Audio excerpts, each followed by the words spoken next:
私は君を倒す最強の陰陽師になるために。話聞きたくねえ。なぜ君も目指していたんでしょう、最強の陰陽師。言うなっつってんだ。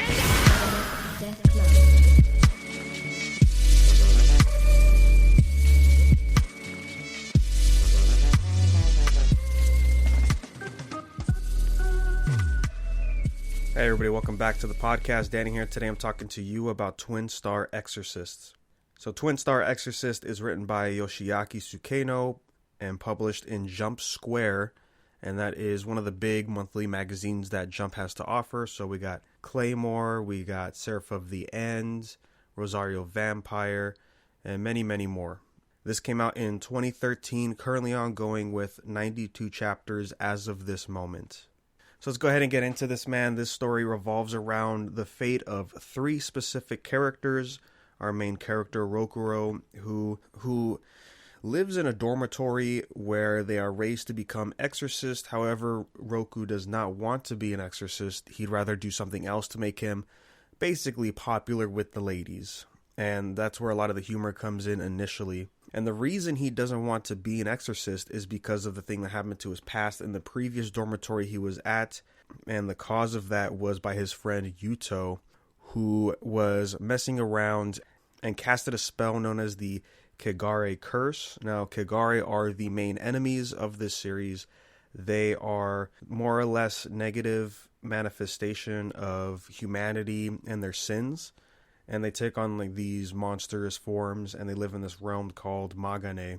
And explored during the exposition stuff of the manga, in order to counteract with these demons, they figured let's fight fire with fire and try to harness the power of Kigare, but it didn't work out, backfired, so that technique was banned. However, Yuto seized it and tried it on himself, causing the destruction and death of everybody in that dorm, except for Rokuro, who survived and wound up with an ability where only his right arm is cursed with the Kigare energy.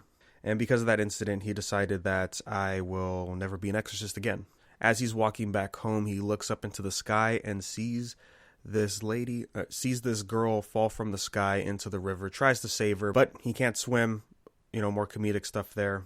He gets rescued by her, and that's where the bickering starts between these characters, because she is the main female character here, Benio. So a bunch of stuff happens, and she discovers that he's an exorcist. Next thing we know, she gets transferred to the dorm that Roku is living in, and right off the bat, we can already tell where the story is kind of going. However, it does take a little different approach. Eventually, we meet the head honcho of the Exorcist, the chief exorcist himself, because he had a prophecy that he has found the Twin Star Exorcist, and these are two individuals who are fated to give birth to the prophesized child that will contain both the yin and yang energy needed to defeat the Kigare King and stop this war once and for all. And of course, it's our two characters, Roku and Benny.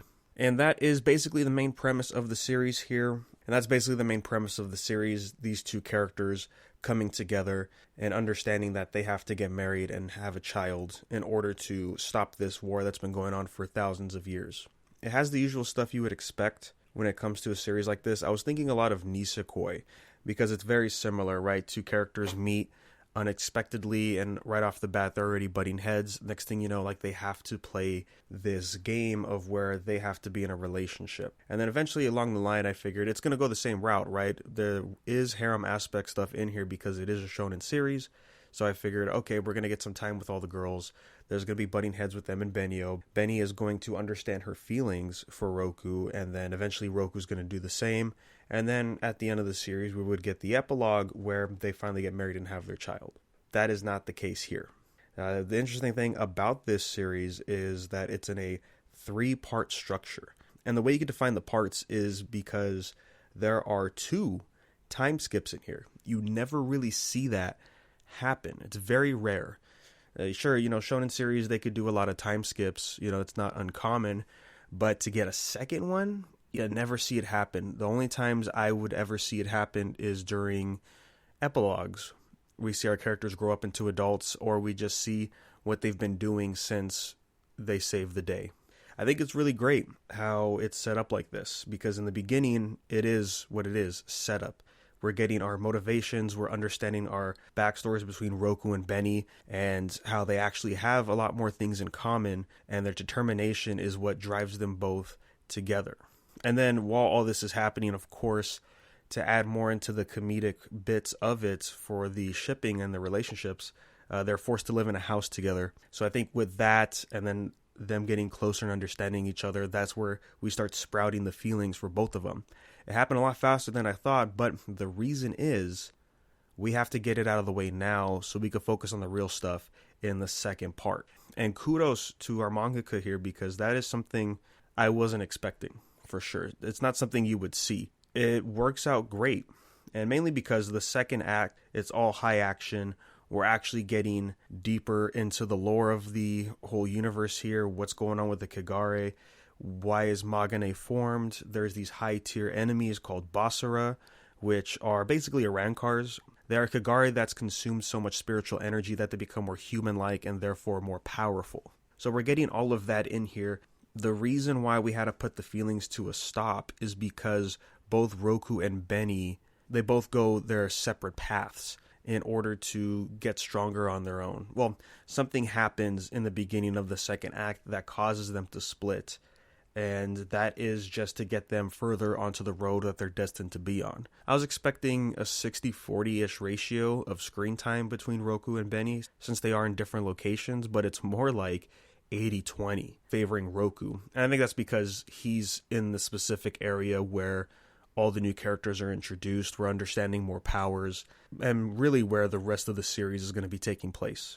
And just to hop back onto the first part of this series, it's at the end where, like I said, we get our motivations and we get our declaration from Roku saying that he wants to fight back destiny and prove that he is worthy enough to do what their future child is destined to be. Because he says, why are we going to rely on this child who's not even born yet? I'm here now. I have my vengeance, and I want to get even with Yuto, who becomes one of the main antagonists of the series. And so, yeah, once that's pretty clear, we go into the second part. And another clever part about this is the artwork when it comes to the time skips. I wasn't really feeling it in the beginning, mainly because of how Roku looked. I don't like his design too much. He's got these sharp teeth. The way the eyes were drawn too, it just all felt too childish, I think. But after hitting the time skip and getting towards the end of that first part, it made a lot of sense, because that design defined who he was, right? He was acting out and being rebellious of his destiny and understanding that he knows that he's good at being an exorcist, but he doesn't want to. He's lashing out. And so with his design drawn that way when he's young, mind you, they're only 14 in the first part, it made a lot of sense. And then when we see him in the second part here, he's more determined, focused, and he has gotten more mature, right? He's not being a child anymore, and that really reflects on the way he's drawn, especially with his face. That's the biggest thing about it. So real big shout out to Tsukeno for doing that stuff. And then, of course, in the second time skip, going into the third part, they are adults, and you could really feel it there as well. Like it's very similar to the second part because, you know, they're only 20 by the third part, so there's not a lot of difference in between that and the second act, but it's enough to show exactly what's going on. And going back to the middle section here, which is the main chunk, the eye catcher, what you're here for. It's great stuff. All the new characters being introduced are fantastic. Their designs are great. They feel so alive, very expressive. They have some cool abilities in there. And then, of course, we do see some characters come back that we're supporting in the first part that got introduced. We have Roku's childhood friend, and we sort of have like his friend / maybe potential rival type of situation that showed up from this island where all the Exorcists are. A lot of unique dynamics coming in with all the characters that I really like. And then, of course, there's even the tournament part, which ended as how I expected it to end, but the fights in there were fantastic. And, of course, it's there to show you what these new characters are capable of, because right after that, we're going into the climactic fight for this part, which almost kind of feels like the ending, because early on, with Yuto is established as the main antagonist for Roku and Benny, once we get that resolve happen, it feels like, yeah, this could be the ending, but no, it still goes. And it's interesting because the third act, getting into it, post the antagonist, but it's not post threat, right? Like I said earlier, the whole point of the Twin Star Exorcist is to give birth to this child to fight the King Kagare, who is the cause of all of this. And Yuto is not that person. It has a different feel in the air, which I really like because it's different. And that's what I feel like a lot of this series is. It's going in a slightly different approach with a lot of stuff that normal, typical shonen series go through. And that's really fantastic. And it's here where we come back around full circle into the relationship of Roku and Benny. Like I said, it was put on brakes because they had to split ways and they were doing their own things, trusting each other. And by the end of the first part, we do get confirmation of how they feel about each other. To be able to come back full circle at the end of the second part and see some of that, and then the time skip, we get to see more of it. It's really great. The pacing overall with the series of bouncing from the slice of life stuff to the humor to the action, the really intense conversations, the lore, it's really great. And how they bounce off of each other, it feels natural. And so that's why I like this third part, because it does feel different from what you expect. It all makes sense after what happened in the arc prior. And this arc in the beginning is mainly about living in the moments, really appreciating what they can hold on to before they go to the final fight. That is the King Kagare and the fleet of Basara that will show up.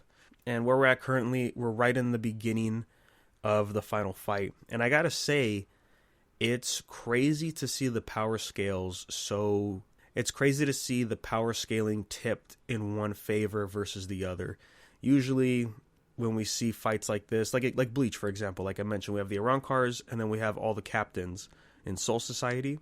And that's a perfect example because it was a lot of back and forth fights, really intense moments. It could be either side, but of course, majority of the time, Soul Society is going to win. But it's going to be just a little bit. And you could feel like, wow, this is a close match, but we know the outcome. However, here in Twin Star Exorcist, the hope is just snatched away from our characters. There's the 12 main families on this island where we're at, and they are the representatives. And the representatives of those families are called the 12 Guardians, and they are essentially the strongest exorcist here.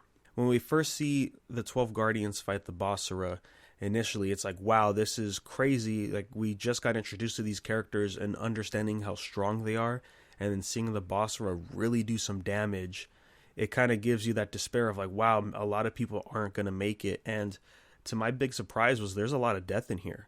I was not really expecting that at all. And then coming into this final fight right now where we're at, it's at an even bigger scale of what we saw in the second part. The difference in power is just too great for a lot of our characters. It's going to be really intense. And we're going to see our characters be really desperate into hopefully even getting a tie with some of these enemies.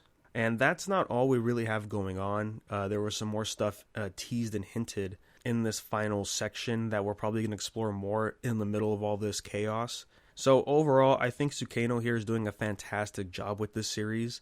It almost feels like the same intensity as a weekly shonen series. Just the way everything is formatted and the way the choreography is. And then one final note here, it does feel a little jarring at times, but I think it's because it all kind of happens so fast, is the relationship with Roku and Benny. Like I said earlier, I was expecting the epilogue to be them being together because that's how a series usually ends. We never really get to see the characters be in a relationship with each other. But here, we get to experience that with our characters. Maybe it's because they both truly understand each other, being in the same household for the 2 years in that time skip, or just having that commonality that they both have and they understand each other's tragic pasts and moving forward together. They both hold this love for each other that it feels a little too intense sometimes, but I think that's the point. Because at this point, they've accepted who they are, that they will get married and have this child, that destiny was right on this call. And I just think it's a little jarring at times because we didn't get the proper time to explore each other, both of these characters' relationships.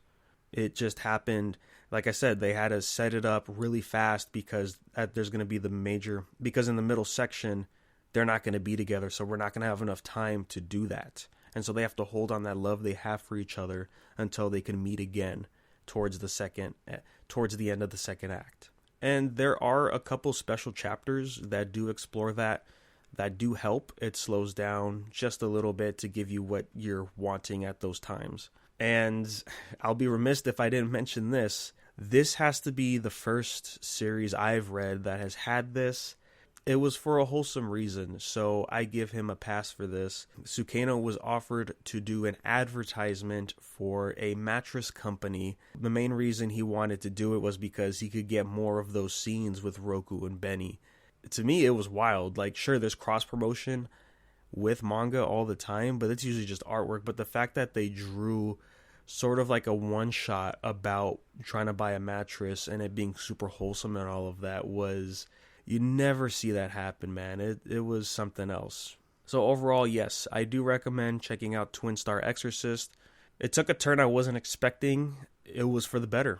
I'm hyped to see these fights, but I'm also curious to see how Sukeno's going to handle certain characters during all of this madness, because right before this final fight, things were very slow. Like I said, it was like taking in the moment, living... or, stretching that time as far as possible to just live a comfortable life before we dial down and get into the nitty-gritty. That is the final fight of the series. And with that, we had pairings go off of certain characters, right? The shipping and seeing who's going to get together at the end. It was like, oh, finally we're seeing two specific characters get together. It's like the best pair besides Roku and Benny, of course. And right before we could actually get into anything serious with them, boom, we're hit with this fight. So if they do team up and fight, I am looking forward to that because the combo dynamics that we have going on with the fights with the Basara are good. I like the way he can pull off the combos or the duos in here with those fights. So yeah, that'll be all for today, guys. Thanks for sticking around. What are your thoughts on this series? Have you checked it out? Would love to hear some feedback. And you can send those thoughts to unversepodcast@gmail.com. And, of course, we'll talk about it on the next episode. And you can follow us anywhere on social media at Unverse Podcast, and we'll let you know when those episodes drop. So thanks, guys. We'll catch you on the next one.